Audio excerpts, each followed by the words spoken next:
How are y'all doing? I just wanted to let you know that today we went down to Murrells Inlet, like I do sometimes 3 times a week anyway, for waterscapes to buy our fish straight off the boats. So we got a good selection of fish here today, and I just want to give you a scope of some of the fish that we got coming up in waterscapes. I got a nice snowy grouper today, which is beautiful. He's about an average sized snowy grouper. They get a little bigger than this, but he was very fresh, came right off the top of the ice today. He's got beautiful gills right inside, nice and red. Nice slime on the outside of him. Another one of the fish that we use quite a bit is triggerfish. These are interesting little fellas. They get a bigger one here so that you can see it. They eat a lot of shellfish, and they got beautiful white flesh. And then they got this trigger on top. And they've also got one that's right here on the bottom, that you can see right here. And what he does is he wiggles himself back into a rock, puts that trigger up, so his predators can't grab him. And he's got a real thick sort of armor skin on him, and he's an attractive looking fella, I guess. He's a gray trigger, and there's also queen triggers, a couple other different types of triggers.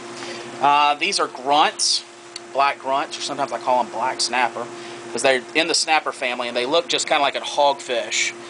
Their mouths and the way they sort of have their bodies shaped, and but they're just not quite as attractive as the hogfish, which is beautiful red and black with these big beautiful black tentacles on top.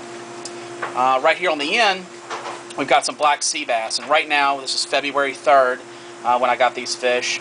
They're really hammering these sea bass out there in traps. They're not catching these on lines, they're catching these in traps.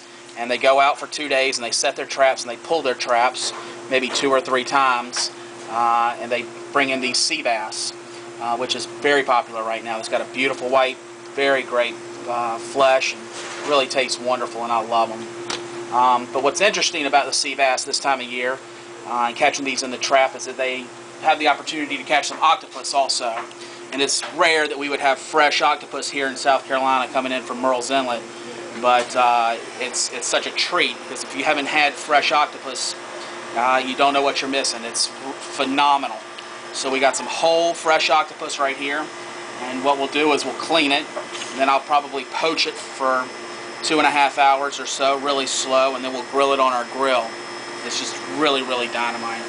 When we come back, what we'll do is we'll take one of these triggers down here, and I'll show you how to clean it.